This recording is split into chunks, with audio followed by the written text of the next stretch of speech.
or memes, one after another, you're basically just complaining. You know what I mean? You're talking about nothing. So I actually like to have the discussion instead of just talking about nothing. All right, we got Chosen One up on the board. Chosen One, how's it going? Are you at least 18? And do you disagree with what I have on the board?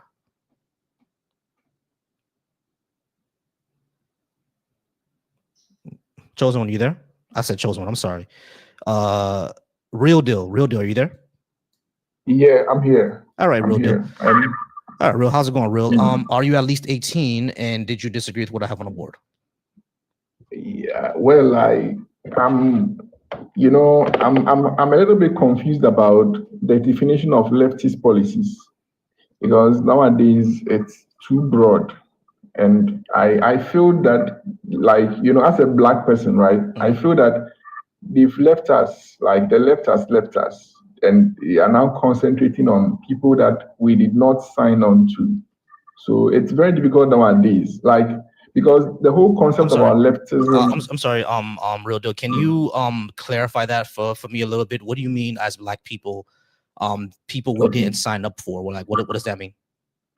Yeah, if I recall very well, right, the leftists was virtually in favor of,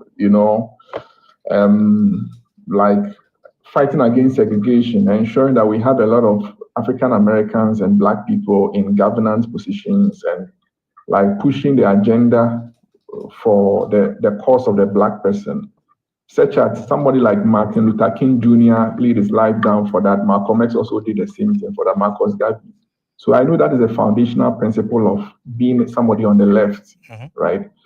But today it's something like it's gotten into some other area that we never expected it's going to get to.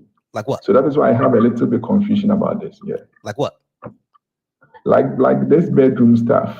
What, like the LGBTQ? I wonder exactly. You realize that leftists, leftists, even black leftists, even from back then, not only had support, but a lot of them did support the LGBTQ community. Like what's his name, Huey P. Newton. Huey P. Newton said, besides African Americans, the LGBTQ are one of the most oppressed groups. It's interesting that they are also one of the richest people in the world. Like, for example, somebody like Napoleon Bonaparte, who was like a colonialist, someone who actually enslaved a lot of black people. He was someone who was like, he was one of them. And white? So yeah, he was a G. Okay, he was like, Was he white? Yeah, he was white. Napoleon Bonaparte, a French military general. Yeah, there you go. But the thing is, are there black LGBTQ people? Like, I wonder, like... Real deal. I just need to answer you. You answered the question. Yes, they are. All right. So you realize that a white LGBTQ person and a black LGBTQ person in America will have completely different experiences, right? Of course. Right. All right. So blackness also applies to them. So our policies will also apply to them. So we should be worried more about our people. If you want to be like, more worried about black folks, that includes LGBTQ people. So let's worry about them and not worry about what the racist white people want, because there are racist LGBTQ people. No one denies that, right? Black LGBTQ people tell that all the time. They're racist there all the time. But what leftist policies are about is about at least socially, freedom of expression. These people should have the right to be who they are without impugning anybody else, and definitely with nobody impugning on them. What's the problem? Because it takes focus away from us. Because at the end of the day, right, you see, the people who are most segregated against, like when it comes to the inner cities, they are not white LGBT people. It's black. They don't care. Like, if a policeman stops you on the street, on the road, and is trying to harass you, he doesn't ask you your sexuality. Of course. He just he looks at your skin color and then harasses you. So we have a bigger, like, trigger on our head. So right, of course. But the thing is, though, when it comes to leftism, especially black leftism, we do acknowledge that, right? We do acknowledge that when it comes to black LGBTQ people, their issues are far different from the white ones, because a lot of the white ones were fighting for marriage, which is something that is fine, that should happen, I believe. But a lot of their activism kind of stopped there when black LGBTQ people were fighting for, like homelessness rights, because a lot of them are homeless, were fighting for more medical services because they get discriminated against in there. So they were fighting more for survival. I mean, that's the white privilege that people talk about. So it's not that, LGBTQ rights are gonna suddenly distract from the issues that black people go through, because I think we should walk and chew gum, right? Because those issues that I just talked about, affordability, shelter, medication, and access to medication, that also goes for straight black people. Police brutality as well, that also goes for straight black people. So they're not really having a different thing. It's just that we have to acknowledge that as an LGBTQ black person, they may have an extra or a different struggle or a different lens than I have as a straight black person, but we still have the same struggle being black people. Does that make sense? That's an interesting take on it. But I see it like this. Like, for example, right, I see like we bringing in LGBT like into our black civil rights kind of fight, right? As more like not I don't see it more like somebody walking and chewing gum. I actually see that somebody walking, crossing a busy road, like looking at his phone, because it's extremely dangerous for me, like to think about it that way. Because you see, within the black community, we have segregation. It's so real, right? People get unalived. Like if you remember George Floyd's scenario, he was literally unalived by some racist cops. It's real. It leads to unalivement. So if we are going to fight against this, we should make sure that we fight as a united group. And remember, within the black community, majority of the black community are people who, like, a lot of them are conservatives actually. A lot of black people are conservatives. They don't subscribe to LGBT kind of thing. So if we now bring it into our fold, what are we doing? We are virtually dividing ourselves. How can a divided front ever stand? Why should we be a divided front though? That's what I'm saying, because black LGBTQ people, what you're talking about, they also deal with. So I'm not understanding why we should not include them into the fold, because they also suffer from acute forms of oppression. Like a black LGBTQ person is also deals with the issue of, like, hospitals think that they're drug seeking, or they effeminize a lot of gay black men, you know what I'm saying, and try to brutalize them. They also deal with sexual assault from police officers, just like our young men do. You know what I mean? I don't think that because we say they're a black LGBTQ person and they deal with things that are within that affect them, not just under white supremacy, but with discrimination within us as black people as well, therefore we're divided. All it's saying is that we need to let go of the discrimination that we have against them. Okay, so in that particular angle, let's say the fight was only for black LGBTQ because they go through the same kind of challenges we do. Probably I would have said, okay, but this is the case where we are not fighting for black LGBTQ. If that particular, it's actually stretched to both the white, Asian, and everybody else. So the point is, to me, I see that as a lot of, like, too much wasted energy. Like, it's not concentrated. Because at the end of the day, I ask myself that what is the value of focus? So what are we even fighting for? Because at the end of the day, like, you are fighting for a whitey person who is also a racist individual. And you're also saying that you're also fighting for a black person who is being oppressed by that same white person that you are fighting to protect their rights. So I see this as a lot of confusion in our society. And to me, that is my opinion anyway. Yeah. I got you. But when it comes to leftist policies, right? The black left is still about self-determination, especially for black people, right? We're still all about that. But the policies that we will fight for, it will still benefit everyone. Yeah, you know what I mean? Like when I advocate for, like, single payer healthcare, that's not something that only black people will get. Everybody will get it. You see what I'm saying? But it would especially advantage black people because of our position. You know what I mean? Our material condition, it will especially advantage us. But if we implement single payer healthcare, I'm not saying that we're only fighting for it only for black people to get it. You know what I'm saying? That would be kind of silly. Like when we talk about society, we're talking about all of society, right? But I'm also not a class reductionist. I'm not saying that there's no war but class war. I'm saying that that these policies will benefit all of us, and when it comes to black people specifically, it will also be advantageous towards us. And we need to fight for self-determination, for things against like white supremacy, because even if we go to socialism tomorrow, that doesn't mean that white supremacy disappears. So that racial lens is still there. That's what I'm trying to say.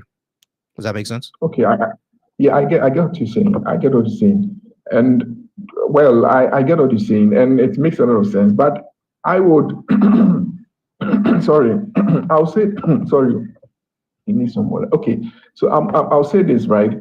I think that like what is the definition of being, like what is the foundation requirement for leftism, right?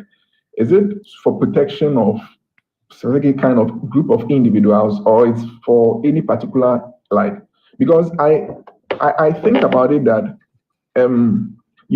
existentially, we live in a society where some group of people, okay, hold almost all the power, economic power, political power, the military, almost everything. So we are not just minority in number, we're also minority in power as well. And at the end of the day, to me, I think that there should be a focus to try as much as possible. If we cannot even equate the power, at least get some like significant hold of that kind of like power differential, But this is my opinion anyway. But I would say that if we want to do that, I think we need to achieve the most important, or like on terms of priority, right? We need to actually achieve the most important one that has the most significant impact. Before now, we have the luxury, because like we are handling the luxurious items before what is essential, So that is that is my opinion about it. I think that it's like we are a little bit confused as a society, honestly speaking, especially leftists, right? Yeah, I think that, that is what I think anyway.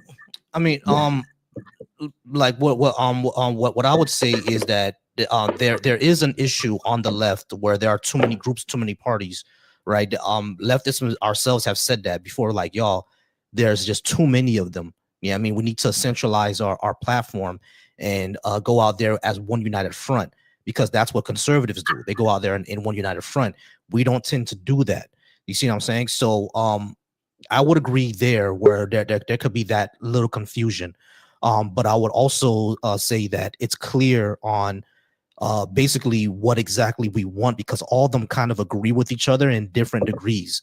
You see what I'm saying? So as far as a central black platform, yeah, I think we need to have that again. Like, I don't think the Black Panthers will ever come back, but there should be something like it in the future to fight for self-determination for black people. I would just include LGBTQ people in that, and I don't see a reason not to. Yeah, you see what I mean?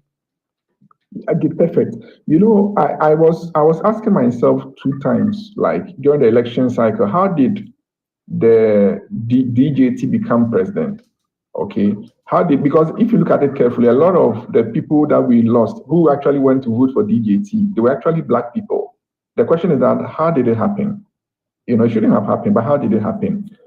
Analyzing it, okay, the people who voted for DJT, most of them, they were still under segregation, but how did they switch? Because they didn't accept the values that we're now pushing, like the people leading the front of the fight. Because most of them, and majority of the votes for the leftists is coming from the black community. That one is straight to the point, right? Yeah, it's the black community. So our interest, the question is that our interest being pushed at the head, or is being put at the tail? And I think that most of them, felt that it's like the focus has now shifted from what is important to the black people now to this LGBT community.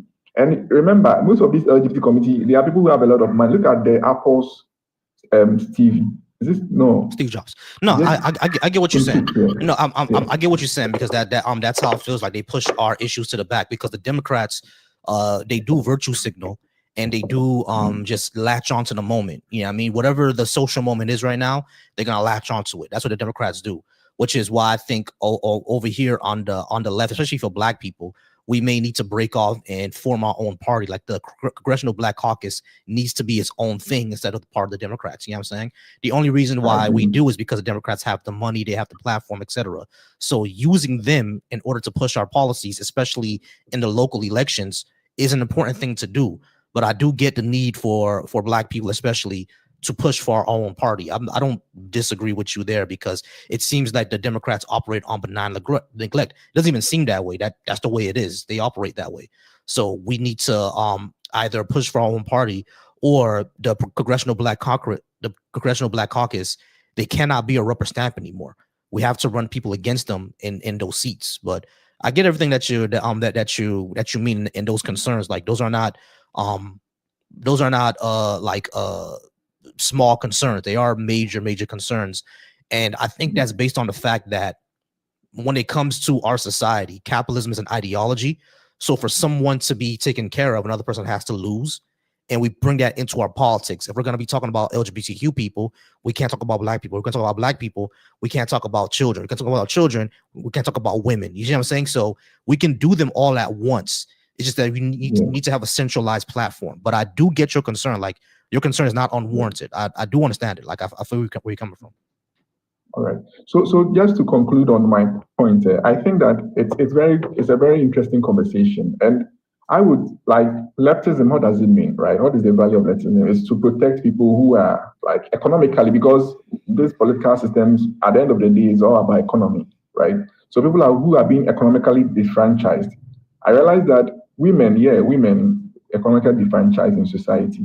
And Black, our race, of course, we are being economically disfranchised. You want to go for a loan, they look at you in another way. You want to go for admission in school, it's not. Even when you want to even buy something from a shop, like they do background check that you never do on it. So these are real economic impacts that we feel. But LGBT, is it going to buy a car? I don't think. Going for a loan, I don't think. So, but it's true. So to me, like the conversation is very clear, right? Mm-hmm. The focus is very important. So to me, I think that the divergence of the focus is probably what is making us lose a lot of our brothers to this DJT party. But I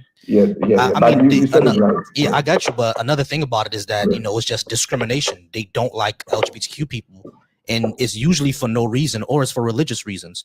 You know what I mean? Which, in my opinion, is kind of ridiculous. Even as when I was a religious person, I didn't want these people harmed. You see what I'm saying? So them gaining rights is not me losing. But because we think of, we think in a capitalist faction, them gaining rights is us losing. Is kind of that's the thing that we want to change. And when you think in more of a leftist fashion, that's when you'll realize another person gaining not popularity, but another person gaining more rights, more visibility, doesn't mean that you're losing. And we have to come to terms with that. I think that's the only reason we lost a lot of Black men to Donald J. Trump, because of that. You see what I'm saying? But what's the name? I'm sorry, Real Deal. I do got to go ahead and get to another guest. Sure. But I appreciate you being up here. All right. Yeah. I also appreciate the conversation. I think this is the intellectuals that we need in within our race. So thank you very much. Thank you very much. Of course, not a problem. Appreciate you. Yeah. All right. Hey, how's it going, Chose? I appreciate you being here. I got someone up on my. So you're going to talk to them instead, or do you want? Like, I just had a couple of things. Yeah, sure. Hey, Prague, over on my StreamYard. Give me a second, all right?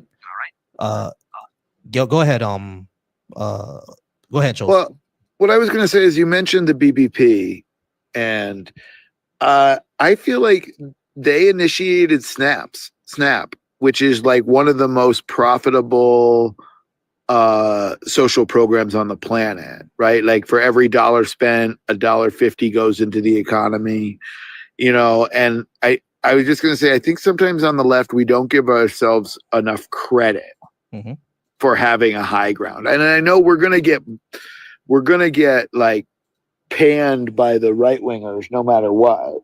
They're going to call us errorists. They're going to call us all sorts of names.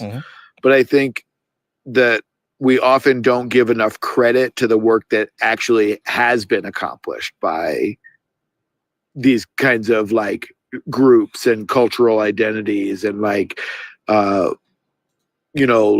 lefty blocks. Oh, 100%. 100%. Like the Black Panthers are the one who came up with Snap and WIC and everything. The Black Panthers are the ones who made free school lunches and breakfasts something that was standard. Like they were the ones who did that. 100%, I agree with you. Yeah, you're right. And that shit is big profit. Like I know people don't see it that way, but like summer lunch and school lunches like protects kids and protects workers and protects like our communities at large. Like, not just the Black community or the white, all the communities benefit from these kinds of programs that were, again, like you said, are initiated by what were considered radicals at the time. Right. And now we look back and like a lot of the people on the right still consider that stuff radical. That's why they're so mad about it. That's why they're always shaming people for needing help. Yeah, exactly. Yeah, I agree. All right. I did have someone over on my StreamYard, but I'm not sure what happened. They dropped out. Whoever that was over on the StreamYard, go ahead and come back. Don't know why you dropped out. GP, go ahead and come up. We can go ahead and talk about that if you would like. I like to have discussions here, so go ahead and come back up and then we'll talk about it more. But whoever was on the StreamYard, whoever that guest was, come back because I didn't drop you. And I was about to get to you next. All right, y'all. All right, I think they're back. All right, Prog Rock. Yeah, hello. Sorry about that. I alt-tabbed, so. Not a problem, Prog. Can you put up your volume just a little bit? You sound a little bit low. Let me try.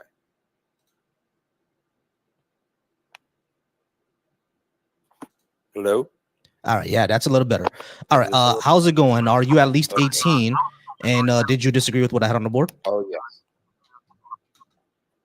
So there's the part that I disagree with is a very common thing, so I'm kind of on the fringe with it. But it's this use of like leftism and the right. I think it's rhetorically kind of it gives the like quote right a lot more legitimacy than I think that they deserve. And I think there's a kind of natural cognitive bias toward that prefers right over left because most people are right-handed, and just like linguistically, when someone's correct, we also say that they are right. But when it comes to the actual substance of what the two things are representing, like the ideas of the right are like nationalism, are concentration of wealth, they're like white supremacy. When you just talk like, if we frame it in the way where we're saying like what they're actually believing in, it makes it seem much worse because it actually is much worse. Whereas when we say left and right to someone who has no knowledge going into it, they might immediately consider that, oh, well, I want to be right, so I guess I'm on the right. Does that make sense? No, that makes sense. That is actually something that we've that folks have talked about before, how the language of it can confuse people, and that we need better branding. Like the branding for the left is not good. So especially because of years of Cold War propaganda. Which is why I usually say conservative instead of saying like the right. You know what I'm saying? So I usually say conservative. That's true. But and I think progressive is a pretty good term. It's not perfect, but I think it's better than the left and right framing. So yeah, that's kind of all I was really talking about. I think we agree on like substantive belief. It's just a matter of what's the most effective method of achieving it. Yeah, exactly. So I don't disagree. All right. So not bad. I'll go ahead and see if I can get another guest, but I appreciate you. All right, thanks. Have a good rest of your day. I'm glad you're doing what you're doing. No problem. Hey, appreciate you. All right, guys. We're gonna go ahead and wait for another guest. I do appreciate y'all. Over on the YouTube, if you disagree with what I have on the board, go ahead and hit that link. I do see someone says that the right doesn't stand for any of those things that the other guest said. If that's the case, then go ahead and hit that link, and you can go ahead and come on up and we can discuss it. Once again, I don't mind having any conversations with anybody.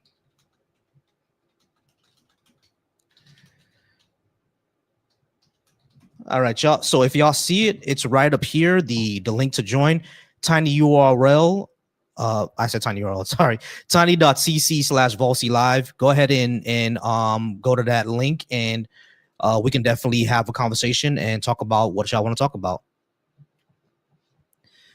All right. Hey, what's going on, Israel? Yo, Dale, go ahead and come on up, Dale. Margaret, you as well. I've already invited you, Margaret. If you would like to discuss what I have on the board, go ahead and come on up, Margaret and Dale. If y'all disagree, once again, y'all, like, I don't bite. Like, if you disagree with it, like, that's fine. Come up and let's talk about it.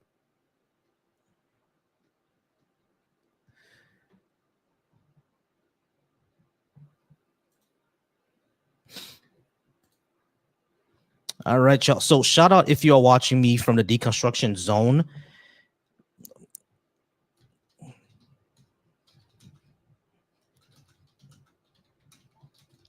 Hey, Aaron, I appreciate you, Aaron. I appreciate all the shares, Aaron. Thank y'all so much. Once again, if y'all want to talk about the policies that I support, it will be things such as single payer, such as guaranteed housing, things such as universal education, parental leave, investment into our infrastructure, etc. Wart, go ahead and come on up, and then we can talk about. Why do y'all always just leave a comment? Come up. Go ahead and come up. Wart and Aaron, I see you over on Deconstruction Junction as well. Go ahead and come up.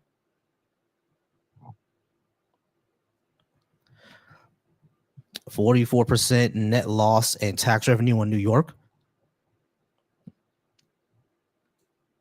I don't live in New York, so.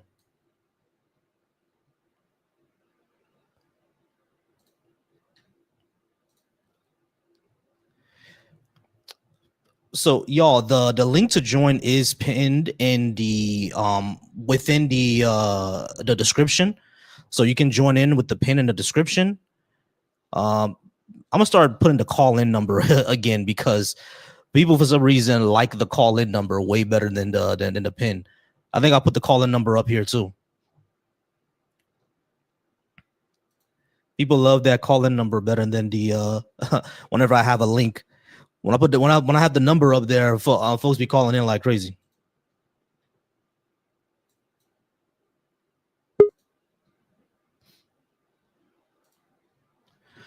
All right, y'all. We have another guest over on the StreamYard. I'm sorry, can I get your name? Houston. Houston, how's it going, Houston? Are you at least 18? And did you disagree with what I had on the board? I think what you had on the board was leftist policies are better. Yes, I am 18. All right, I'm 22, but yeah, I'm gotcha. over. Give me 1 second.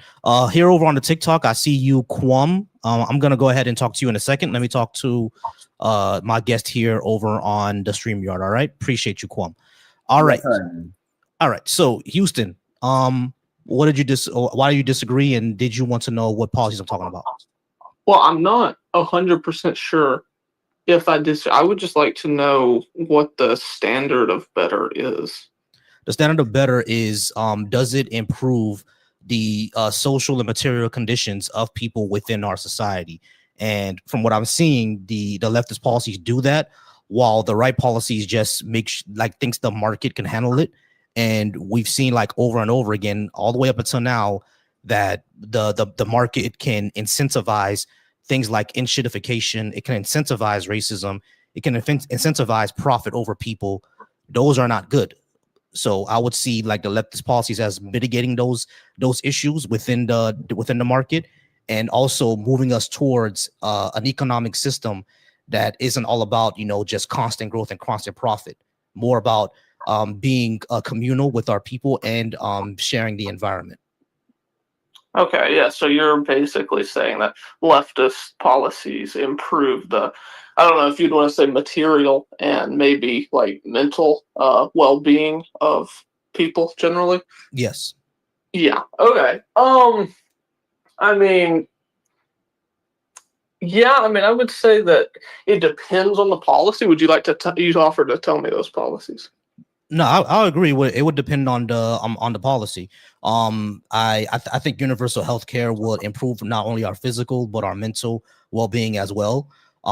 Guaranteed housing would definitely improve material conditions, as people wouldn't need to go homeless or don't go homeless at all.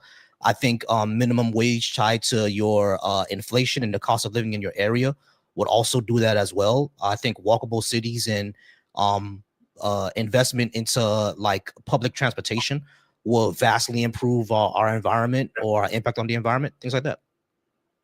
Okay, yeah. Let me think about that. Yeah, I think I would actually agree. I would actually agree with a lot of that. The only thing, and I get the feeling from the way you're talking, this is not what you want to discuss. So I will go ahead and leave after I just say this. But I do, my main point of contention was going to be rather that the standard, it would be more of a philosophical critique of your standard of better. And I would just, my main critique would just be that if improving material and mental well-being, that would be arbitrary, and that could lead to things like National Socialist with like the Darwinist evolution idea of, well, if you kill a lot of people, that is going to ultimately improve things because naturally suffering is going to be required for the propagation of a greater human race. So I get the feeling that's not what that is. This is not what this discussion is. No, so. because the Nazis weren't leftists anyway. They killed the leftists. No. I understand that for sure. The Nazis absolutely were not leftists. I would never make that argument. No, what I was saying, mine was more of a critique of the. My thing would be, if that's what you're trying to do, you should adopt the Nazi policies of killing a bunch of people. Why would I do that? That would be my critique. And I'm not saying I agree with that. But why would I do that? Because like killing a bunch of people is not improving society. Well, it depends on your view of like a qualitative, quantitative. Why should I value these people over people in the future? Because people of the future are going to be living on this planet. Why would I not value them? No, that's I'm like, saying I say, why would I not value my children? That's kind of crazy. No, what I'm saying is that if you don't take the Nazi view of suffering is going to be required to build a greater human race, then you're basically saying I value the people here now over them. And I'm just saying, why ought we make that evaluation? I'm not really understanding your question here. Why ought we make the evaluation of where we want to leave a better planet for the future? My question is, you just said you're focused on the material and physical welfare, well-being, increasing that of the people here today. And I'm saying, why ought we prefer in doing that rather than increasing the being of people in the future, which may require suffering today? It doesn't, because it doesn't. The material conditions that we would like to put in place will benefit the people of the future as well, because universal healthcare is not going to stop because this generation dies, right? It's going to keep going. Yeah, that's correct. Let me give you an example, though. An example would be like policies to reduce racism, to discourage racism. Policies that can do that. You can also take a view of that where you say, well, if we want to make sure there's no racism in the future, it could be a ends justify the means, and we're just going to kill all non-black people. So there will only be black people. So there's a lot of suffering now, but then there'll be no suffering due to racism in the future. That'll be silly to do, because like amongst black people, we're not a monolith, right? There are Haitians, there are Jamaicans, there are African Americans, there are people from Barbados, people from Nigeria, and even in Nigeria, there's like 500 ethnic groups. So like the people are going to infight in between each other anyway over those differences. Like there will be no point in saying that we're going to ethnically cleanse all non-black people in order to not have racism. Like that issue could still come up. Why would we just decrease the psychology of racism? I mean, yeah, that's certainly that is certainly an alternative view. My only question would be like, why would we have to take such an extremist position in order to say we want to improve everybody's lives? Why would I say in order to improve everybody's lives, we're going to go ahead and wipe off Europeans from the map? That wouldn't improve everybody's lives, because the Europeans are part of everybody, right? So yeah, it certainly wouldn't improve the Europeans' lives. Yeah, exactly. So like, why would I do that? Like, I like the thing is, I don't see the logical end goal of leftism being you have to wipe out people that you don't like. I don't see that as a logical conclusion. Yeah, the logical end goal is going to be improving so what I'm basically saying is there are, like you said, your view of discouraging racism, that could be a certain way to look at, but what I'm saying is when the ends are improve the physical and material situations of everyone, their well-being, when those are the ends, that leaves open a variety of means that aren't addressed in getting there. So like, of course we can discuss the means, but like, why would one of those means be let's harm people? That seems silly. I don't view that as a left, because in the left we want to reduce harm as much as possible, which is why a lot of leftists are vegans, in order to reduce harm as much as possible or suffering as much as possible. So like, that's really the thought process, right? Eliminating a whole bunch of people increases suffering. What's the point of doing that?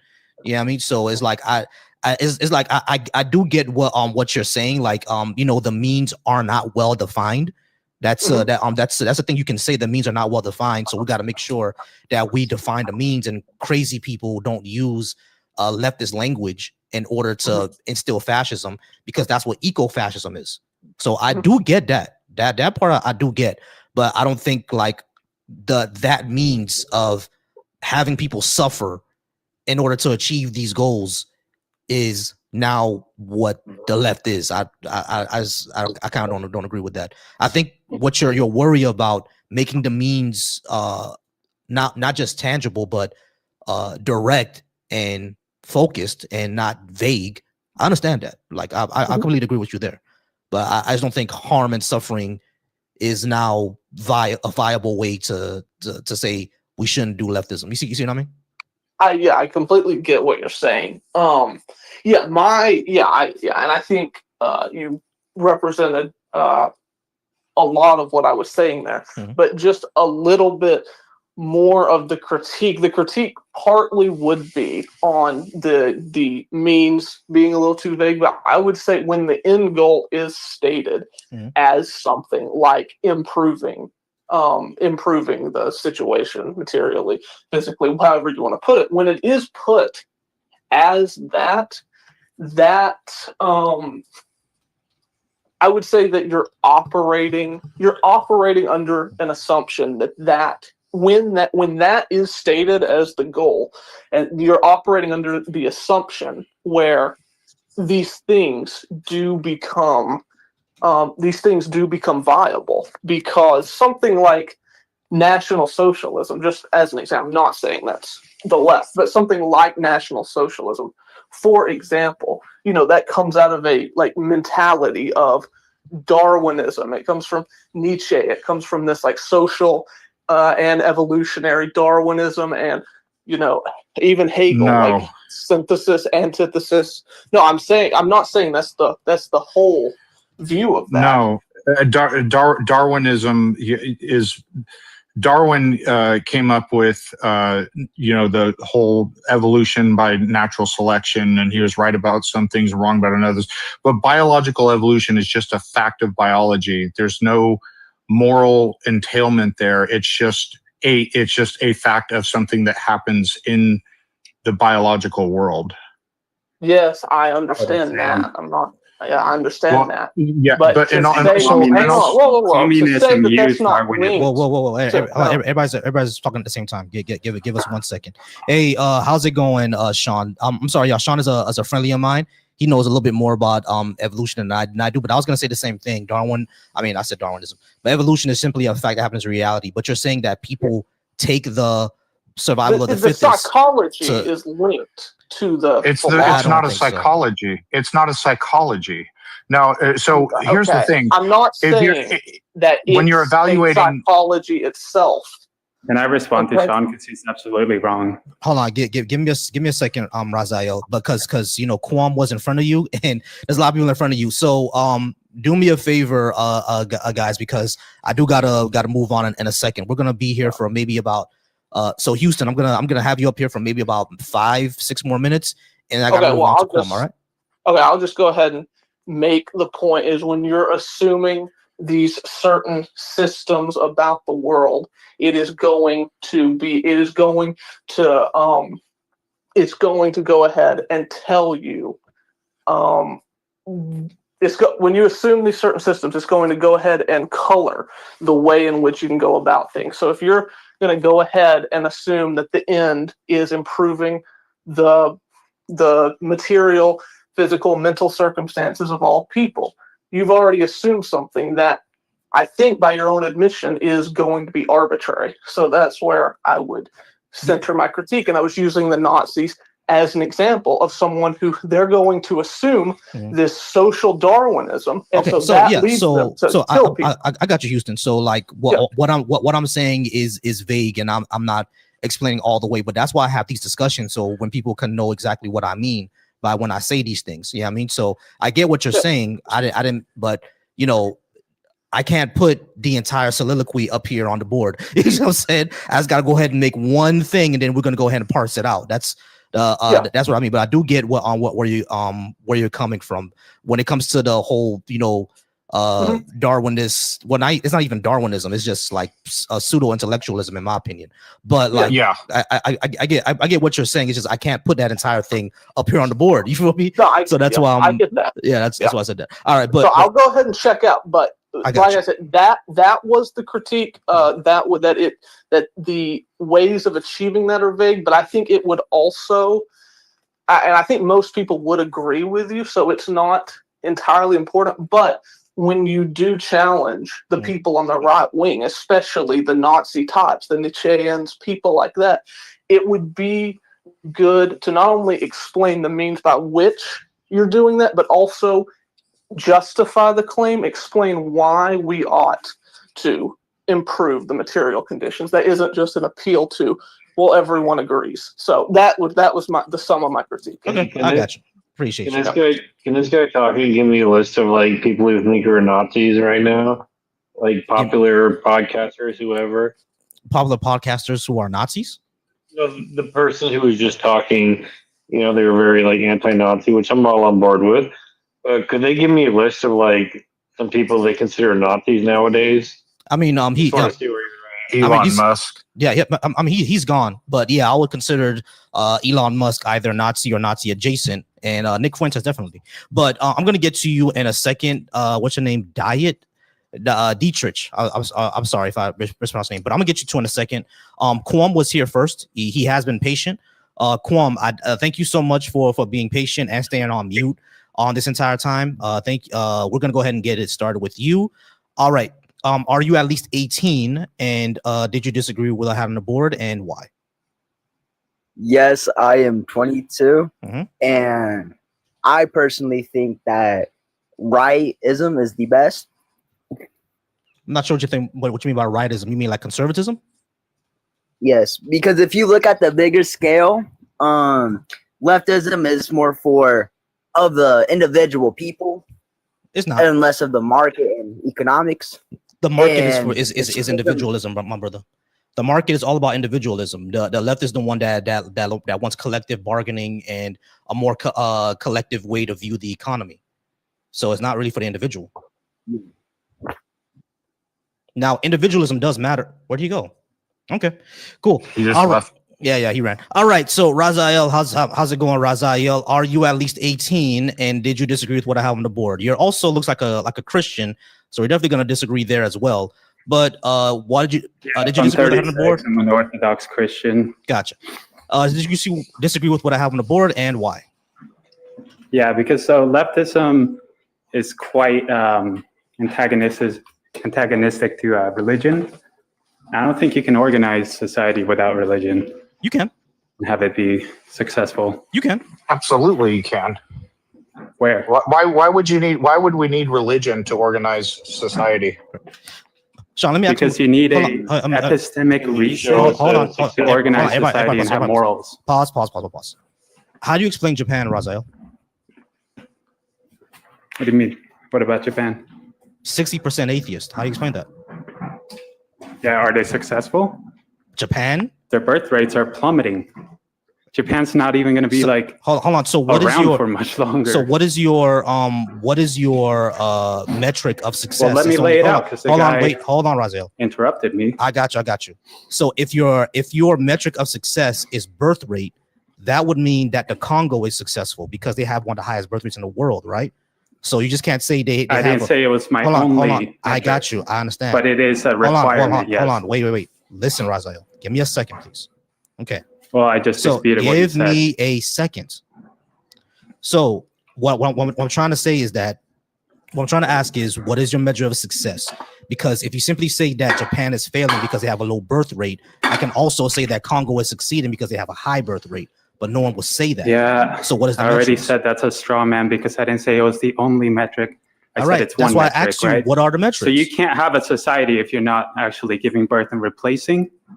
So that's number one. Number two, you need an epistemic basis to have morality from. Where do you get your morality? They have that in Japan, though. They have an epistemic basis for. Do you have morality? I get my morality because I care about the well-being of other people. So that's my moral compass. That's mine too. But you just made it up. That's mine too. Hold on. Well, you just made up. Everybody, pause. Everybody, you don't pause. have an epistemic. Pause. Everybody, pause. Raziel, pause. So, when you say that the two things that you brought up was birth rate and number two, an epistemic basis for morality, that still won't work because according to your logic, that means that Congo is succeeding because Congo is about 90% Christian, 90% Catholic. Morality objective or subjective? Literally, Dietrich, I didn't say those were my only reasons. You just keep cutting me off. Everyone just jumps in. Raziel, Raziel, I was quiet. I let you say what you guys said. I asked you what were the metrics, and you said if you're not replacing yourself, then you're failing. And number two, you got to have an epistemic thing, right? You have to have an epistemic justification or epistemic reason, et cetera, et cetera. That's where you ended off. Mm-hmm. So if there's a third or fourth one, so you can't tell me. Yeah, so there's a lot. So you need morality, and to have morality, you need God. Otherwise, you don't have a justified belief for anything. It's going to boil down into subjectivist. If God told you torturing babies was moral, would you consider torturing babies to be moral? Did God tell me to torture babies? That wasn't my question. So if God, so you want to consider, so it's bad independent of whatever God says. No, right? I said God is the source of morality. We can't have morality without a God. Okay, so if God told you to torture babies, would that be moral? Then it would have to be, but God wouldn't say that. So basically what you're doing, we all start with a subjective preference as a value. No, we don't. So you have a subjective preference. Are you going to let me finish? Okay. No. We all, including you have a subjective preference. You're not going to let me finish. Yeah. So you're subjective. So talking over me is just made up. Everybody pause. Hey, Raziel, you said he has subjective preference, but then you also said that God can decide tomorrow that torturing babies is okay, and that'll make it okay because God said so. That's subjective, my friend. Yeah. So no, it's not. It is. Yeah, it depends on what God says. I can explain it, but he's God would say that, but that would be a would actually be a contradiction. But Raziel, you're not. Hold on, Raziel. Raziel, let me explain. You need to quit talking over people as a defense mechanism, Raziel. So I don't want to keep muting you, Raziel, but you gotta go ahead and let me explain what I'm talking about here. You guys are just so slow. Just make your point. No. All right. So I'm trying to make my point, but if you interrupt, we can't make it. So when it comes to this entire subjective thing, right? If you agree that whatever God decides is what makes him moral or immoral, then that means that morals are arbitrary, subjective on what God wants. And if that's the case, that even makes morality subjective, even if God does exist, because things that are objective, things that are objective, things that are objective, things that are objective, things that are objective, things that are objective, things shut the fuck up, things that are objective are mind independent. You shut the fuck up, Sean. You haven't made a good point. Things that are objective are mind independent. If morality depends on whatever God wants, then it's mind dependent on God. That makes it subjective. And there's also there's two layers of subjectivity, because we first start with our own. We first start. My turn to respond. Go ahead, Sean. Okay. All right. So I didn't even get to finish the first time. You're a scared little bitch, which is why you keep talking over me. Rambled, and I can't respond to it. And then I didn't finish the first time I was speaking. The first time I was speaking. What's your epistemic justification for even believing anything? Let's do this. Everybody, take a beat. All right, everybody, take a beat. 5, 4, 3, 2, 1. Let's take a beat. All right, let's bring it down a notch. We don't have to be so emotional about this, y'all. I know we disagree, but we don't have to be insulting each other. Let's try to take a beat. All right, and this goes for everybody. All right, so Raziel, let me just do this. All right, I'm gonna give you more time. I promise. I'll put more time on the clock. I promise. Okay, I'm gonna give you more time. I'm just gonna go ahead and reiterate what I was saying, and then I think Sean wanted to add to what I was saying, and then you can respond to both of us. All right. And I wanted to finish what I was saying in the first place when he spoke over me. I got you. I'm gonna add more time to the clock to make it fair for Raziel. All right. So, Raziel, this is what I was saying before. Okay. The reason why I think that your standard will be subjective is because you literally just said up here that, you know, if God told you to torture babies, it will have to be right because that's what God said. That automatically makes it subjective, because then morals depend on whatever God says, whatever he wants, whatever his preferences are. I know you're saying that he wouldn't ask that of you. I get that part. But what I'm saying is that what it will still make it subjective is because in this hypothetical, if he was, then it would have to be moral, whatever he wants. It's mind dependent on God. That makes it subjective. That's my position. Now, Sean is going to say his, and then I'm going to go ahead and give you more time. Okay, go ahead, Sean. Okay, something is objective if it's a true fact of reality independent of a mind. For example, the moon exists. That's objective. Moral assessments necessarily take place in minds. We have stances on positions. All right, so we all start with a personal preference, including Christians, as a basis for their moral compass. Mine is the well-being of others. For Christians, oftentimes it's obedience to God, and that's what they prioritize. Anything else, that's still their preference. They have two layers of subjectivity because their stance is that we should defer to God's stance. So they are subjectively deciding to align their belief, their morals with God's subjective preference. So they have two layers of subjectivity instead of one, which is why literally if God says anything, cutting off the toes of babies is moral, they must consider it moral. That to me is arbitrary. We just value different things. I genuinely care about the well-being of others. They genuinely care about being told what to do, like a good boy, but it's still subjective in both cases. Right, go ahead, Raziel. Yeah, so God is actually an unchanging divine anchor for morality, which makes it objective. You can't say the mind of God, because when we talk about mind and mind independent, it refers to the minds of humans in the physical universe. So something is true outside of our mind, but you can't actually say that. Sean can't actually make that claim because he doesn't have an epistemic justification for anything he's talking about. It's just his preference. Okay, so I'm sorry, Sean. Can I ask this question for him real quick, and then I know you want to answer. Okay. Can you clarify one thing for me, please, Raziel? When you say epistemic justification, what exactly does that mean? And I'm gonna explain how I understand it.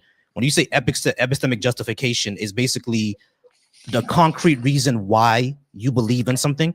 For me, it's based on mostly it's gonna be based on evidence, right? That's mostly what's gonna be based on. And evidence is something I think is testable, repeatable, demonstrable. Now, there are things where, of course, we may not have evidence for that testable, repeatable, demonstrable, like me having hope for a better future. I can't test and repeat that, right? So I'll give that part to you. But like, that's what evidence would be to me. So when you say epistemic justification, that's how I'm understanding it. What do you mean when you say that? And then Sean is going to answer you. So it's a justification for you why you should believe anything to actually be objectively true. Okay, gotcha. So when we talk about a non-God universe, you can't actually say anything is objectively true because you have to default to preference, because you don't have an objective standard to weigh anything against.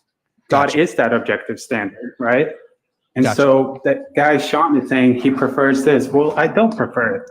It doesn't matter who's right and wrong. Gotcha. You can't say. Gotcha. But you do understand that if you just go off of whatever God says, that automatically makes it subjective. Because even if you say that God is the moral anchor, why should we even accept whatever he says? No, God is what makes it even possible to have logic, truth, and morality. How do you know it that? would not be without him in a material universe. How do you know? Well, let me ask you this. So you said you're basically a materialist. You think you were talking about science and evidence. So you think everything that can be known comes from basically sense data, correct? It has to be, including for you. Yeah. So that statement that all things come from sense data, how do you prove it using sense data? Sense data. We can only use our sense data. We that can't. Statement cannot be proven using sense data. I know. I understand that. I understand that. Raziel, what I'm saying is that. Hold on, Raziel. I got you. No, I understand what you're saying. I understand the criticism. What I'm saying to you is that you're in my same position. Not at all. Yes, you are. How do you interact with your God without senses?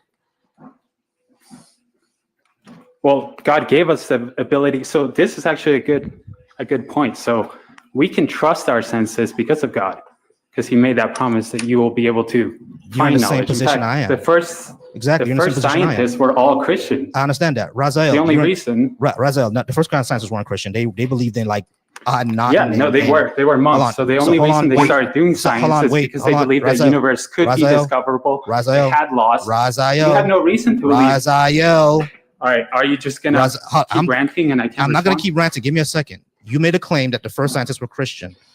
Did the ancient Egyptians have scientists? Yeah, they did. All right, so the first scientists weren't Christian. So it was science. So the first scientists, it's also irrelevant. It is, but it's not irrelevant. Hold on, Raza. Let's go ahead and get back to the point, because now we kind of went on a detour. I forgot. Yeah, when you get a chance, I want to respond. I want to respond to like his response to me. Yeah, I got you. As a matter of fact, go ahead, because I forgot what I was saying before. Go ahead. All right. So two things. You had said, well, God is the anchor of morality. He's your anchor for morality because you subjectively have decided you value being told what to do over anything else, including the well-being of thinking creatures. So I can just make by decree, like you did, well-being is the anchor of morality. I can just say the same thing. You just said so by decree. Also, something is objective if it's mind independent. Doesn't matter if it's a human mind. It's mind independent, period. If you think otherwise, let me ask you a question. If an alien civilization comes to Earth and then declares, "Never Going to Give You Up" by Rick Ashley is a great song, is that objectively true? It comes from a mind and they're not human. Would that make it cease being subjective? Yes or no? No, so it has to do with any beings in the universe, God. It's not in this universe, so it's not governed by the laws of the universe. Where is that? You just made that definition. Hold on. Why are you interrupting me? Be quiet. So Raziel, I got a question. Actually, question. I'm sorry, Raziel. I got a question. Wait, I'm gonna let you finish. I'm gonna let you finish. Here's a problem that whenever people say that, that's cool. No, I got you. Whenever people say that, he moved the goalpost. I got you. But whenever people say that, I have an issue with it, because when you say something is God is outside the universe, you're basically saying he's outside reality, which kind of implies he's not real. What is that? What does outside the universe even mean? So you need an unchanging standard outside of the universe. This is why God is necessary for logic, truth, why though? Morality. Because your universe is always changing. So you're a bunch of particles in motion. Of course. There's no reason to think that there's laws going on in the universe at all. You're just particles in motion. So it makes no sense for particles to talk about morality, truth, and logic. But Raziel, the reason why we do these things, right? He has no epistemic Raziel, the reason why we talk about this, Raziel, the reason that we talk about this is because we're humans and we're sentient beings that need to exist within society with each other. So of course we're going to be talking about this. It doesn't matter for particles in the universe. At the end of the day, we all still have an experience, and we're all still living in society together, and we need to get along. None of us wants to suffer, at least in my opinion. I don't think you want to suffer, right? So we have to go ahead and discuss these things. Us being particles is irrelevant to that. We still have sense data and experience. So because of that, see, what you have is a bunch of assumptions. Because of that, no, you want me to grant your worldview, but I'm not asking you to grant my worldview. What I'm saying is that saying that we're particles, therefore we shouldn't be talking about this, is ridiculous. We still have experience with each other, so we're going to talk about it. No, you can talk about it, but you have no justification. Yeah, I do. Right? Do you have justification as particles to talk about morality? Yeah. Or truth or logic? How? Yeah.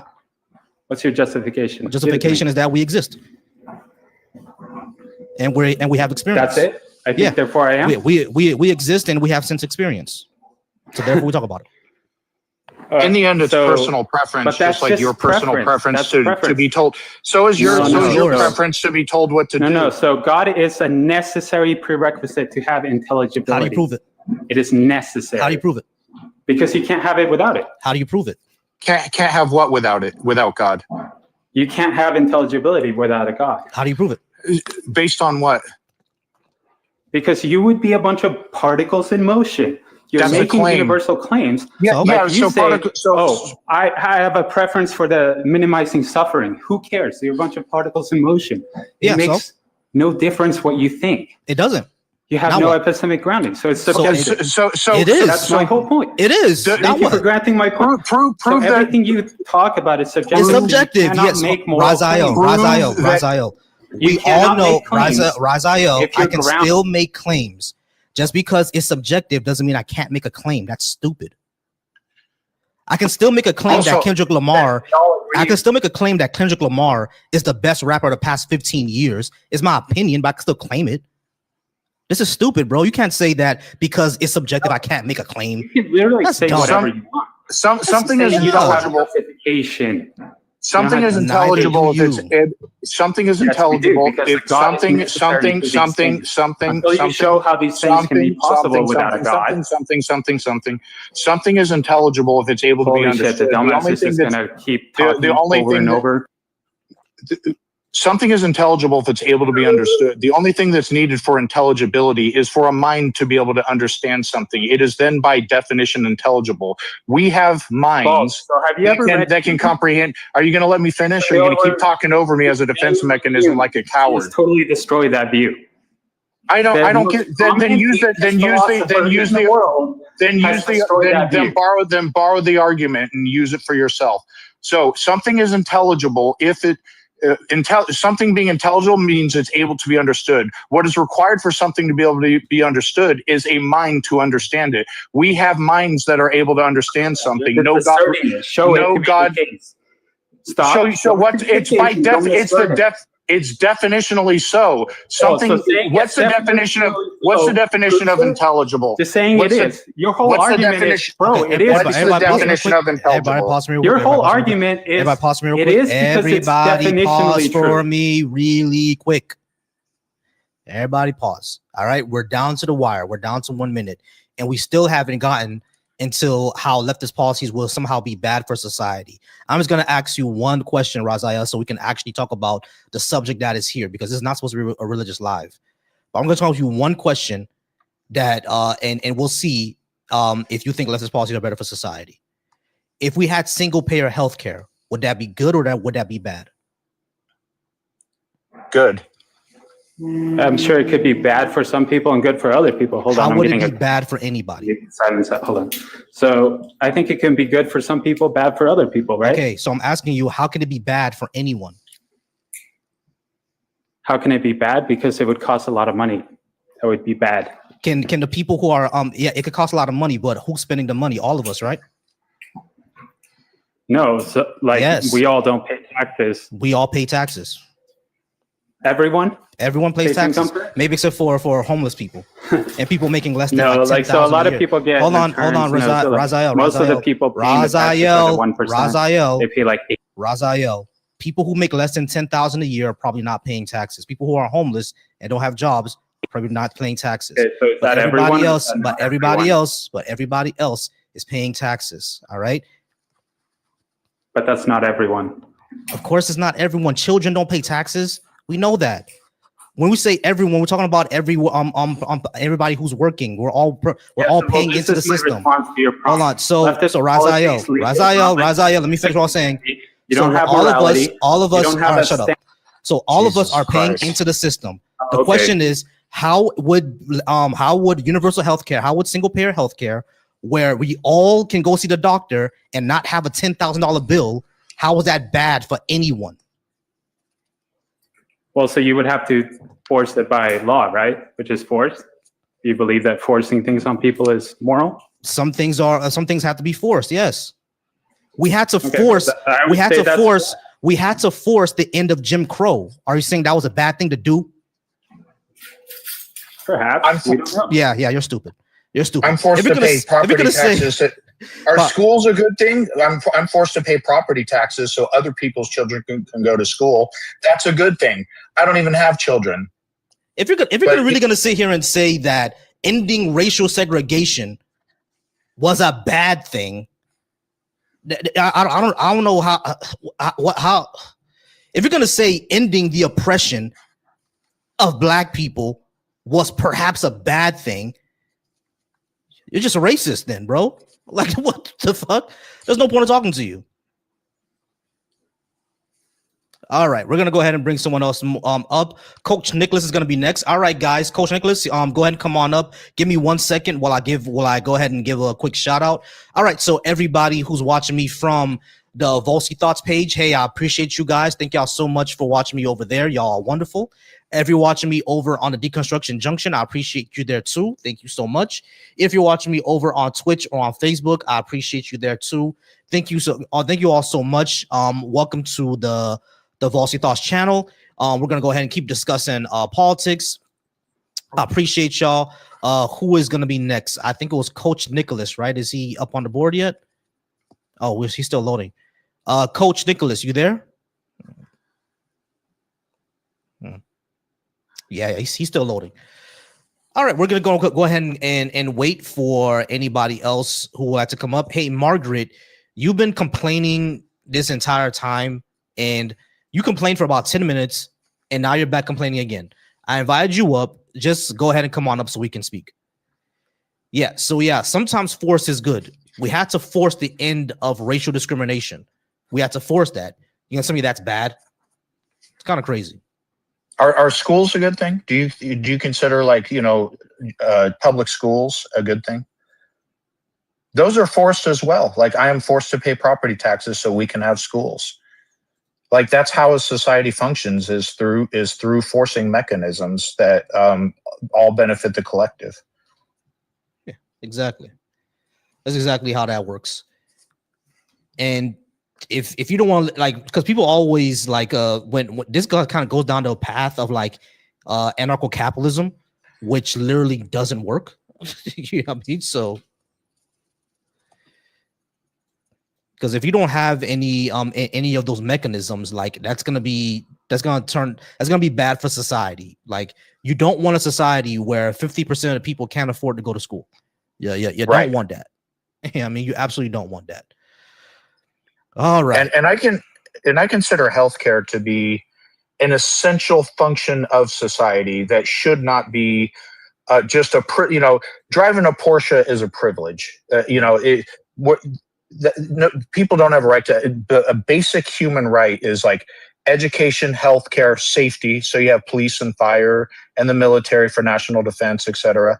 Roads. I mean, these are all basic things.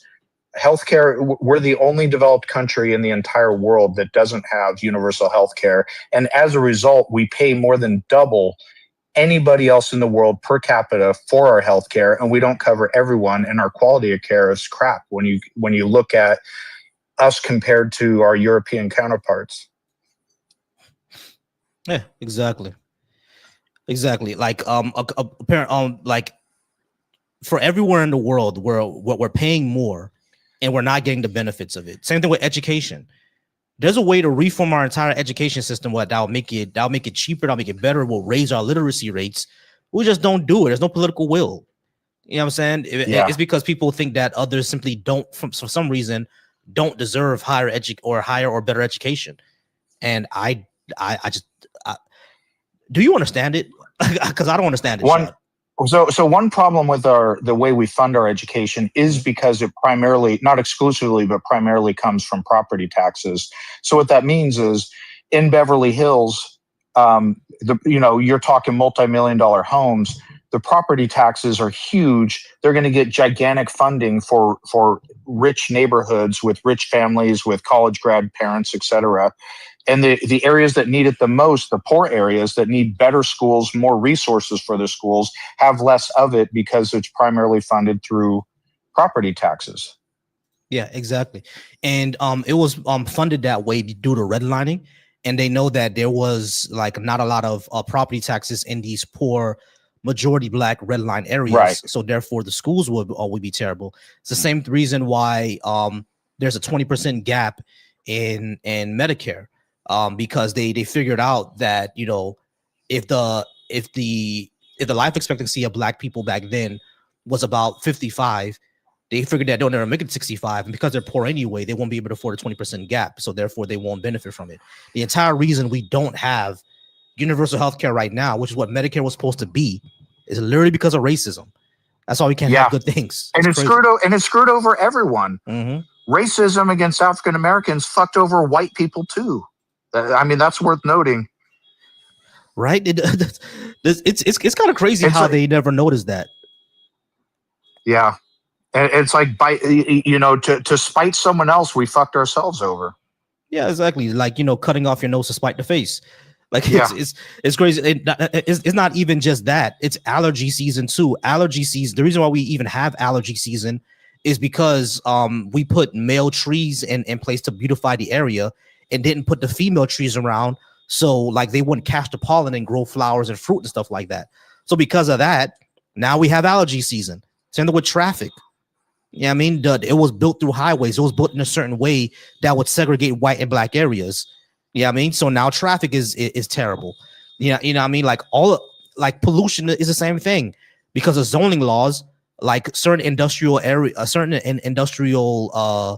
businesses are putting more near black areas and are allowed to pollute those areas, but that all that runoff goes into the white area. So pollution is built. It's like it's insane. Yeah, it's insane how many things are based off of racism in this country, and we just don't notice it because of course it's because it's never taught. Yeah, goodness. All right, guys. The way that you call in over on a Deconstruction Junction, the way that you call in is through the link pin. I'm gonna go ahead and send it to you again. I see Upstate in the comments. I'm going to tag you in the pinned link. Give me 1 second. It's right there on my page too. You can see it right there. Tiny. I'm sorry. Give me a second. You can see it right here. Yeah, tiny.cc Volsi Live. It's right up there. Hey, J Chemist. I appreciate you being here. Thank you so much for being here, J Chemist. So if you would like to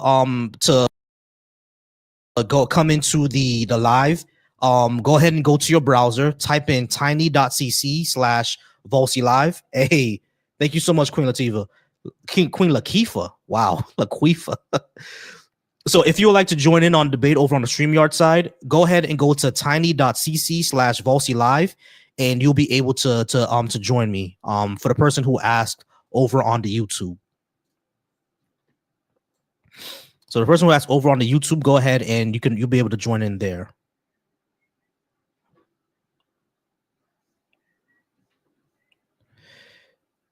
Queen Latifah is cool as hell.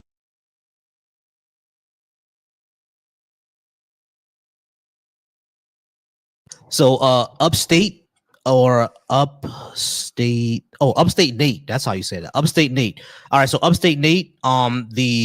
Hey, did I get a teddy bear? I appreciate the teddy bear. That's an amazing gift. Oh, our guest. Hunty. All right. Hey, appreciate the bear, Queen Latifah. All right, we're gonna talk to Hunty really quickly. Hunty, how's it going? Are you at least 18? And did you disagree with what I have on the board? Yo, bro. Sorry, I've literally just joined your live, like less than a minute ago, so I haven't actually been listening for very long at all. Okay, no, that's fine. But did you disagree with what I have on the board? Sorry, dude, I'm reading it for the first time. I'm actually from the UK. Are you American? I'm American, yes. Oh, sweet, man. I don't know, man. It's pretty crazy over here at the moment. Obviously, it's election day.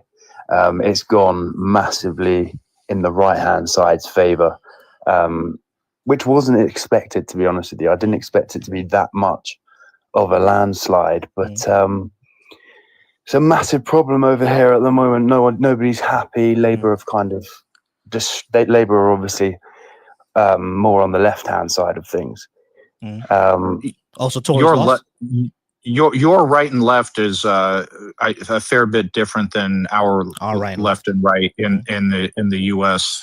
So yeah, man, I don't really follow American politics too much, but the most I know about UK politics is Tories and Labour. I'm not sure which one is right, which one is left over there, but I do know a lot of the things that I advocate for here for America is basically normal over there in the UK. Like even your conservatives don't disagree about single payer healthcare. Even over there, they don't disagree with that.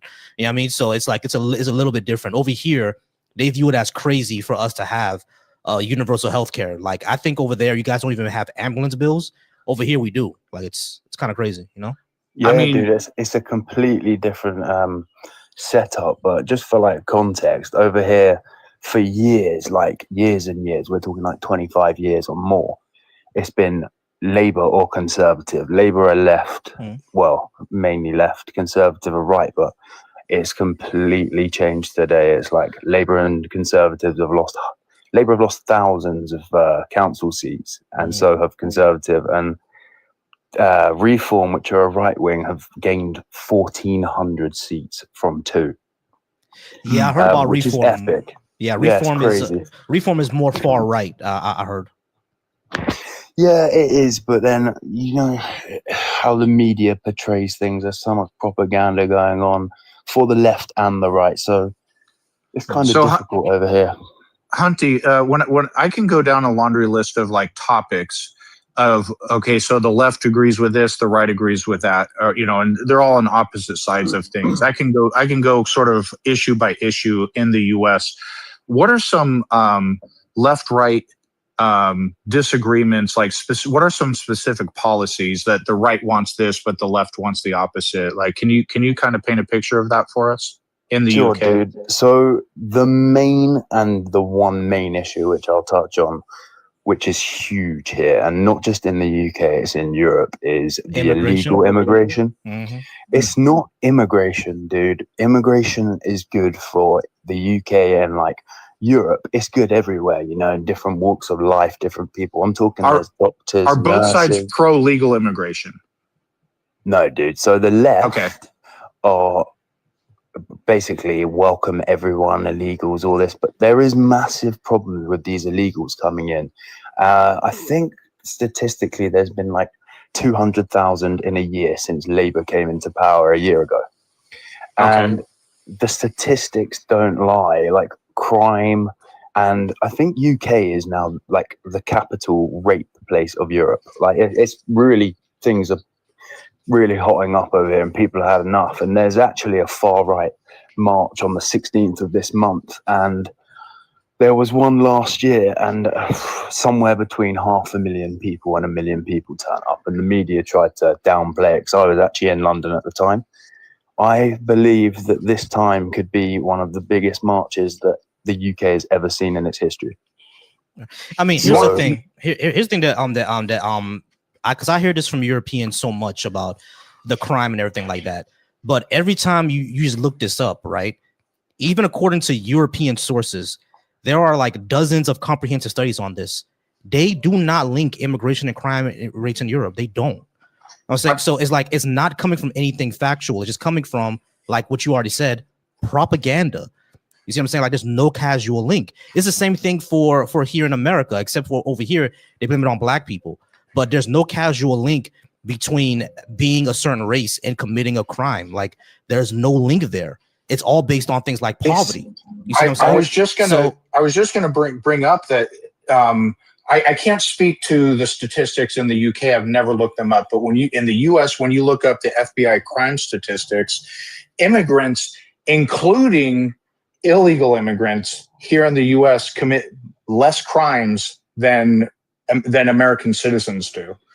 And that actually makes sense for a number of reasons, especially for illegal immigrants, because if they're here illegally, they're going to want to like keep under the radar and keep, so they can stay and not get arrested or what have you. That's sort of an explanation for why. But isn't it already illegal? Because hold on, that's the first crime. Hold on, Extinction. Hold on. Go ahead, Nick. Go ahead and finish what you were saying, Sean. Yeah, so they commit less crime. So just being here illegally, though, is not in itself a crime. There's no criminal statutes associated with that. Now, if you cross the border illegally in Mexico, that's a misdemeanor. Now, if you want to say, there that is, once they're here, they commit less crimes than Americans do.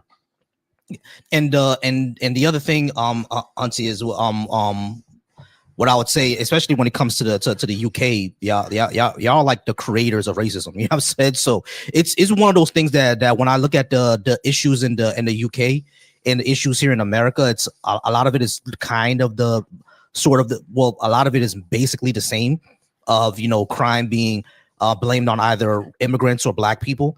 And you see that the actual issue is more of an issue of, low education, poverty, proximity, things like that. So, and the thing is, sure, you can say that people are for legal immigration, right? They say the same thing to about here in America. People are for legal immigration, but then when we see how the immigration is enforced, or like the rhetoric around immigrants, it's still dehumanizing even for the legal ones, and it's still they still kick out the ones who are here legally. Like here in America, there are people who were about to become legal immigrants, swearing in, did everything the right way, and ICE still went after them. You see what I'm saying? And we see the same thing happen in the UK with the thoughts of remigration, where even the legal immigrants over there, they try to kick them out and retroactively remove their citizenship to the UK, even if they were born in the UK. So people say that, but then it's something else when it's actually put in practice. You see what I mean? Yeah, man. I know what you mean. There's definitely that problem where also I do understand some people where, there has been statistics. I haven't got them to hand right now, but like since the whole boat crisis has happened, there's been a rise in certain, crimes like rape and things like that's factual. But my point where I agree with you completely is the people that is that small percentage of illegals that potentially are committing them crimes. You can't put the migrants that have been here for generations in that same category. And I feel like that does happen. Yeah, of course, that does happen. There's going to be, if something happens here in America, like an illegal immigrant will commit something that's horrible here in America, and it's big, and it's put on all illegal immigrants. Be like, oh, see, if the illegals weren't here, these crime wouldn't happen. Like this, 3 people wouldn't have been murdered if there were no illegal immigration. And they completely ignore the fact that just last year we had like 700 murders where they're all legal citizens, where they're all native born citizens. You see what I'm saying? They completely ignore that fact. So yeah. I get that. Yeah, and if an illegal immigrant commits a crime, it's suddenly round the clock news on Fox News for like two weeks straight, and people tend to be persuaded by anecdotes, sensationalized anecdotes, as opposed to like what they should be doing is looking at the actual data. Yes, when you have any large segment of any population, whether it's illegal immigrants or this particular people group or what have you, some members, including military members, by the way, some members of that group are going to commit heinous crimes. That's just the laws of probability.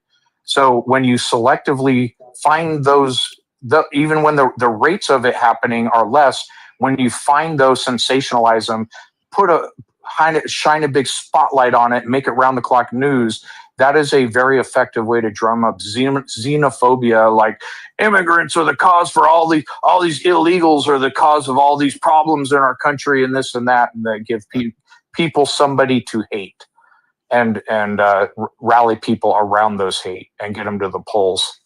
Hey, sure. But Huntsy, I think we kind of mostly agree. But you mind if I go ahead and get to Extinction, because he's been up here, he's been patient. I'll go ahead and get to that. Yeah, sure, man. All right. Hey, I appreciate you, Huntsy. Thanks so much. Cheers, man. All right, Extinction. I'm assuming are you at least 18?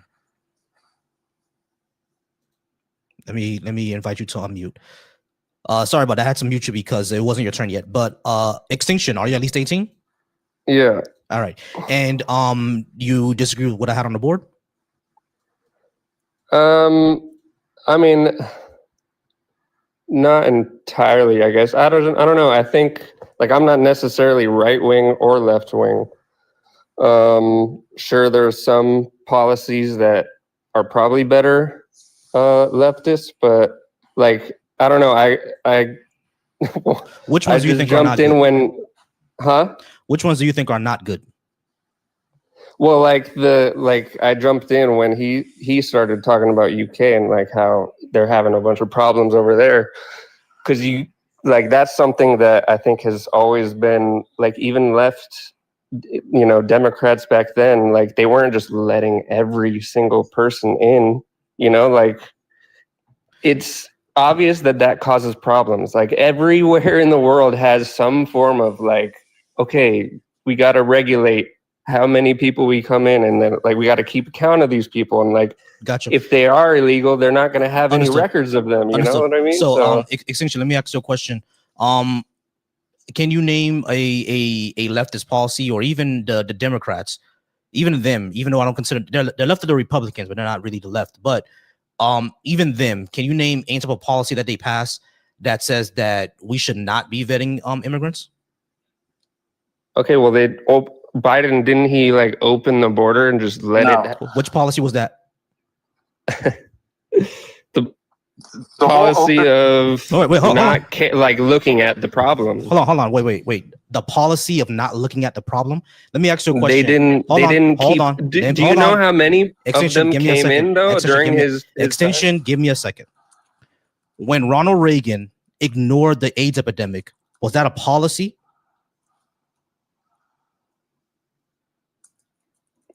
No. Right. So even if you say that Biden ignored the border crisis, you can't say that's a policy. What I'm asking for is, what did the Democrats actually pass to say that we are not going to be looking into immigration at all?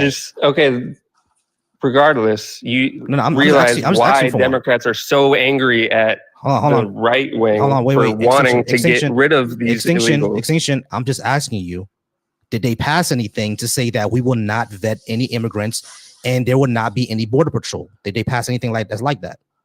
But do you really think that they're going to do any of that? Extinction. I'm just asking you a yes or no question. Stop going on hold on, red herring, whatever. It's not a red herring, bro. You're the one who claimed that their policies are all about open borders. Like we're being facetious. Extinction. Right I'm not being facetious. You know that's what they're. Okay, be quiet for a second. I'm not being facetious. I'm asking you a direct question.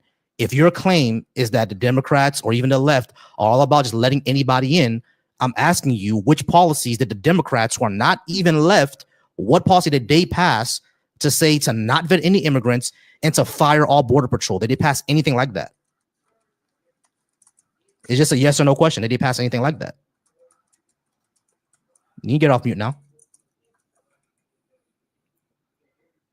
Not to my knowledge, but I think right. So you cannot make that claim. I'm talking about. I know what you're talking about. What I'm saying so is then just go off of that. Extinction. Give me a second. I know what you're talking about.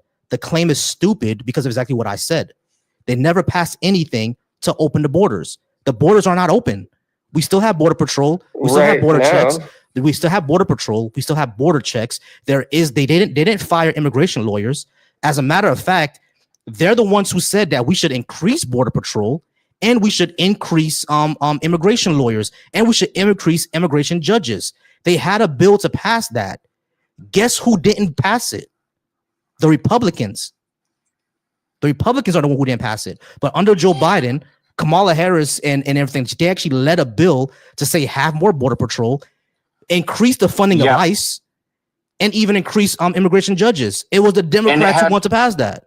It actually had bipartisan support. Some Republicans were pretty pissed about it. What happened was Trump said to kill it. He ordered them to kill it because if I remember correctly, that was an election year. He didn't want Joe Biden to have a win, so he said kill the bill. But it had bipartisan support from Republicans as well. In fairness, the Republicans were on board with it as well. Yeah, in fairness, they were on board with it as well. But because they got marching orders from Trump, it killed it. They didn't pass it because they got marching orders from Trump. So when people say that Democrats or the left wants open borders, I'll be asking y'all, what are y'all talking about? They've never passed a policy. The Democrats have never supported open borders, not at all. You can't find one of them who says to open all the saying. That's what I was saying. They used to not be all about this, like just come in, everybody's welcome. You know, like everybody is welcome, but you're believing propaganda. Not when you just open it up and say free everybody. The border isn't this door that they just open. Like you enact policies with respect to the Department of Homeland Security, Border Patrol, ICE, etc. Right? And then you enact immigration policies and such like that. This whole open border hyperbole is nonsense. Look at how many people Obama deported. Record numbers of people. And I'm not for like blanket deportation. Certainly not the unconstitutional ways they're doing it now. But we can get into a separate topic of that. Just Google deportations by year, and you can see in 2020 359,000, 2021 330. This is all under Biden. Actually, Biden, I think, technically started in 2021. 330,000, 387,000, 1.09 million. It's the total returns and removals. That's a odd spike, and I'll have to look into that. So this whole thing about Democrats just want open borders and to let everybody in, it's a lie. It is a lie. I don't want people being sent to a gulag in El Salvador without trial, without even being accused of a crime. I think that's effed up. I think that ICE running around and just racially profiling people and arresting people and like all the crap that they're doing, I think it's wrong. I think showing up to court hearings, like immigration hearings to round people up, shows that it's not really illegal immigration that you're concerned about. Like that's what we're talking about here. But this whole like leftist for open borders it's a complete lie. Yeah, complete and total lie. And here's the thing: what I said when it comes to the immigration issue, when on the left, there's a spectrum of this, right? You have the Democrats who are all about, you know, getting more border patrol and more immigration judges. Then you have more progressive people who like to see the red tape go away. Then you have all the way on the far left of anarchists who don't believe in borders at all. There's a spectrum of this, right? There's even people on the right who are anarchists who don't believe in borders at all.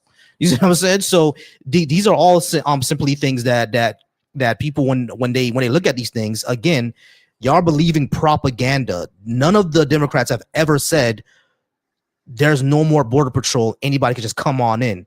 Like, I've wanted a Schengen area with Canada and Mexico, and even Canada and Mexico don't want that. You know what I'm saying? So it's all just propaganda. Folks just got to stop, actually research these things instead of believing in a whole bunch of propaganda, y'all. Like, it's insane. But yeah, he ran. He either ran or he got a call and he had to go. I didn't even notice. I was like, he's being quiet. I didn't even notice he walked away. Yeah. He ran. But there are other people who I saw in the comments who are talking about it. So LED, I invited you up. Kurt, I invited you up as well. Or I don't think Kurt can come up. But Kurt, you can go ahead and come up as well. And anyone who's watching this from YouTube, the link is pinned to join. Yeah, I don't have to talk in the comments and complain. The link is joined to come on up. But when we look at the immigration numbers, Biden deported 4 million illegal immigrants, and the majority of them had criminal records. You know what I'm saying? Trump, the majority of people in ICE facilities have no criminal record. So it's kind of crazy how y'all talking about, you know, this is going to be keeping us safe or whatever, and he's locking up fucking grandmas. You know what I'm saying? So it's kind of ridiculous, man. I'm gonna give this about maybe a few more minutes, and I'm gonna go ahead and get out of here. We're gonna wait for a few more minutes and get out of here. I got to run too, buddy. Hey, good talking to you again. I haven't talked to you in a while. Hey, yeah, man. It's good to see you again. You know, I do these every Thursday to Saturday. You probably been tied up, but I've had, you know, crazy day at work. You know, I work in insurance. So it's like what kind? Vehicle. Yeah, car insurance. So just this past few weeks, there was a hailstorm in mid Texas. So I went from 10 claims in my folder to 40 in 2 days. And you know, because it's multiple vehicles, so people have to make different claims for different vehicles. It's been insane, bro. Like, I have a whole bunch of overdue activities that I got to get to on Monday because we don't go on the weekends. So on Monday, I have about 10 payments I got to send out. Yeah, man, we have a whole bunch of overdue activities. Then I got to reach out to someone else who just made a claim for her hailstorm. But like, yeah, I've had like 40 claims, bro. It's been crazy. It's been absolutely insane, man. You're in insurance as well? Me? Yeah. No, I'm in the Army. Oh yeah, you are in the Army. But yeah, man, I'm in insurance right now. I'm doing auto, but I hope to move over to PIP, personal injury, and then I'll see if I could do home as well. I don't think my company does home, but if I get enough, like, you know, enough experience, I can go ahead and move over to another company that does home, because that's what I want to do as well. I want to do home, I want to do auto, and you know, once I graduate from my school, that's what I'm going to be doing. You know, counseling. Oh, nice. Yeah, so like therapeutic type of counseling. Therapeutic counseling, yeah, and I'm aiming for that's good, man. Yeah, that's awesome. If you can make a living doing something that's meaningful, I think that's awesome, and you'll benefit from it as well. Yeah, definitely. That's what I want to do. Whoa. I can say whatever I want to. You can back now. Yeah, all right. Now I'm good. I'm not sure why the mic went out. All right. So I did see someone, Keith in the comments. You can go ahead and come on up if you would like.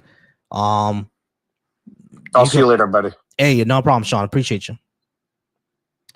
All right, yeah, I'm gonna go ahead and give this a few more minutes. I'm gonna go ahead and get out of here. Keith in the comments, you can go ahead and come on up. Over on the YouTube, I'm not sure if the person saw the link that I just sent. Steve, you can go ahead and come on up as well. I went and sent you the link. Well, I don't know why you can't come up. I sent you the link. It's the tiny URL in the comments. So you can go ahead and come on up if you would like.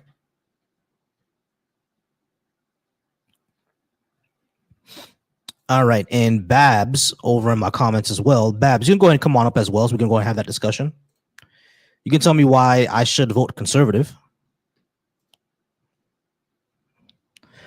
Babs, let me know when you see the...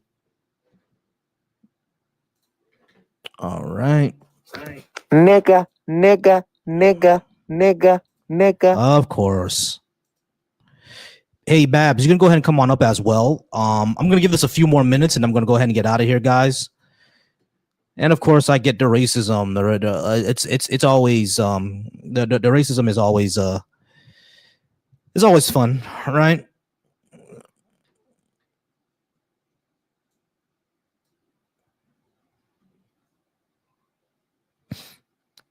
Well, Steve said he can't come up. Don't know why. But Babs, over on my TikTok comments, I invited you. You can go ahead and come on up, and we can go ahead and have a conversation about it. PB Tech, you can also come on up and talk to me about this as well.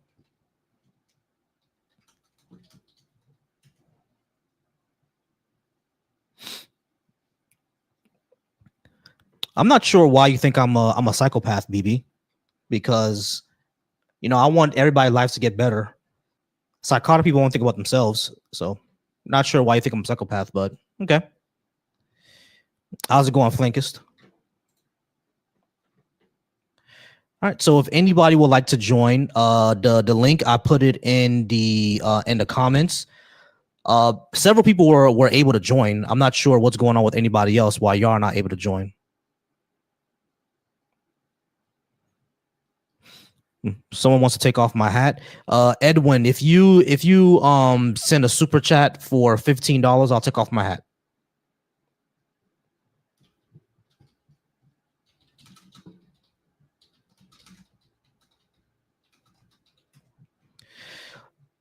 Yeah, so if you want to see my beautiful head, go ahead and take off the send me $15 and I'll go ahead and take it off. How's it going, Flankist? Let me see if I have any other guests. I think I have one more guest, y'all. Might be the last one before I get out of here. I'm bringing up the guest now. Flankist. There we go. Hey, Flankist. What's up, man? How's it going? Are you at least 18? Yes. All right. Did you disagree with what I have on the board? I think neolibertarian phalangist policies are a lot better for America and society in general. I have no idea what that means. It's neolibertarian phalangism. What the hell is that? It's a neolibertarian is an anarcho-capitalist, and a phalangist is a type of national syndicalist. Oh, so like no, I don't think anarcho-capitalism even works. So it's but like when paired with phalangism, it could work. It's neolibertarian phalangism. What is phalangism? Phalangism is a type of national syndicalism. What does that mean? A syndicalism is like when the means of production are collectively owned by workers, and you would do that with nationalistic purposes. Oh, so socialism? No, phalangism. It's different. Right, so, look at but if the workers own the means of production, that's socialism. That's not socialism. Socialism is collective ownership. But like we're pairing it with neolibertarian phalangist aspects. Well, workers' ownership of the means of production is in fact socialism, my guy. No, it's not. Yeah, it's neolibertarian phalangism. No, hold on. Yes, it is. It's neolibertarian phalangism. You can look it up. It won't show you because the media is trying to silence. All right, so worker ownership of the means of production, the factories, tools, land, and raw materials is a core tenet of socialist theory. No, it's not. No, it's not lying. That's a lie. It's part of. Look. All right, that's been a part of socialist theory for since the beginning, since Marx. I have no idea what the hell he's talking about. All right, Big G, go ahead and come on up. We can go ahead and talk about that. How's it going, Big G? Yo. How's it going? Are you at least 18? Big G, are you at least 18? Big G, hello?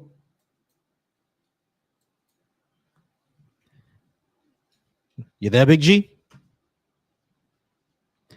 I'm not sure where your mic went. Let me invite you to unmute. Okay, go ahead. You can unmute now. I invite you to unmute. Go ahead and click on that mic. You can unmute because I invited you to unmute. There. Yo, can you hear me now? Yeah, now I can hear you. All right, but I don't know what happened. I didn't kick you. I didn't kick Big G, y'all. I didn't kick him. I don't know what happened. I don't know why he dropped out. Well, I'm gonna go ahead and give it a few more minutes. All right, y'all. So over on the YouTube, the link is pinned. And I've given several people the link if they would like to join in and speak and like join in and talk. You guys can go ahead and click on that link and we can definitely have that conversation.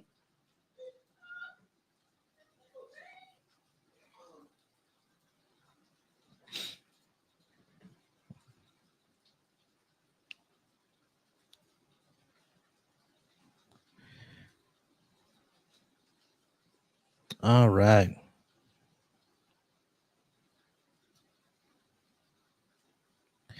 All right, guys, we're going to go ahead and give it a few more moments, and then I'm going to go ahead and get out of here.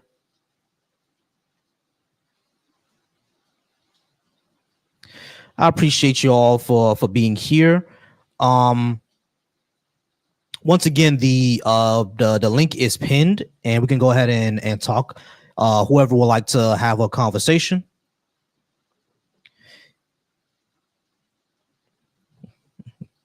Not a problem, Karl Marx.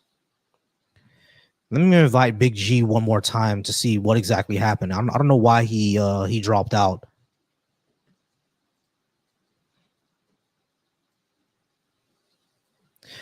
But anyway, guys, don't know why there's a few folks who I gave the link to, but for some reason they couldn't join. Oh, it's raining. Hey, babe. Babes. What? You heard the food? Yes, I'm waiting for it. It's on its way? All right. Let me know if y'all want to see my wife. All right, so while we're here, I do want to thank Moondog for the $1 super chats, for the double up for the $1 super chats. Hey, I appreciate that though, Moondog. You know what I mean? I do appreciate that. I appreciate any support anybody would like to give me. I do appreciate any support anybody would like to give me. But yeah, for the person who wants me to take off my hat, send a $15 super chat and I'll take off my hat. If you want to see my big beautiful head, you know what I mean, my big beautiful Megamind head, go ahead and pay me, and then I'll go ahead and show you my head. Over on Deconstruction Junction, you guys are amazing. Do appreciate y'all. PB Tech, you told me a long time ago that I'm a psychopath and no one should be speaking to me, but you still here crashing out in the comments. Like, take your bitch ass somewhere else, bro. Like, this man is sitting here in the comments. Like, he called me a psychopath at first, right? And I asked him, hey, why you think I'm a psychopath? Let's go ahead and talk about it. He didn't want to talk, and he's been sitting here crashing out this entire time. Like, if you think I'm a psycho and you don't think I deserve a conversation, you know, fuck off somewhere. Like, it's so funny, bro. It's so funny how y'all do that. Is like, oh, you're stupid. No one should talk to you, and then you sit here for 15 minutes and crash out. It's insane. It's insane, bro. All right, so Windwalker, apologies. Windwalker, again, the link is pinned to join, so you can go ahead and join me there. And I don't think I'm gonna get any more guests for tonight. But all right, guys, I don't know if I'm gonna get any more guests, so I'm gonna go ahead and get out of here. I'm gonna go ahead and close out the line. Let me go ahead and close this out. All right, that's closed. No more guests, guys. And let me close that out as well. All right, guys, no more guests. We're gonna go ahead and get out of here. Once again, I appreciate you all for being here. Appreciate everybody who watched me over on Volsy Thoughts. Appreciate everybody who watched me over on the Deconstruction Junction. Appreciate all the support, even those who said that you don't care for what I say. That's fine. Once again, you can always join in the chat. I'll always leave the link so you guys can join in. Not a problem for me if you would like to join in. And we can go ahead and have a conversation. I appreciate everybody who was here. Again, when Windwalker, the link was there. You didn't join the conversation, so I guess you don't want to talk. But appreciate everybody who like to talk. Appreciate all the support. I'll be on tomorrow as well. I'll be on earlier around 3:30. Don't forget to sub. My favorite leftist leader, Martin Luther King. It's my favorite leftist leader is Martin Luther King. Huey P. Newton Martin Luther King, Huey P. Newton, and Malcolm X. Those would be my top three. because they all kind of tie. They all, you know, have the things that I like. And I do have a mix of Garvey in it as well. Even though Garvey was a capitalist, Garvey believed in capitalism that's communal. So that means that the profits goes towards like a social responsibility. That's a capitalist that Garvey believed. I do like that capitalism is more communal than the profit motive that we see today. But anyway, I'm gonna go ahead and get out of here, y'all. I appreciate y'all. Y'all have a good night. Remember, y'all, to be secure, be affectionate, be wise.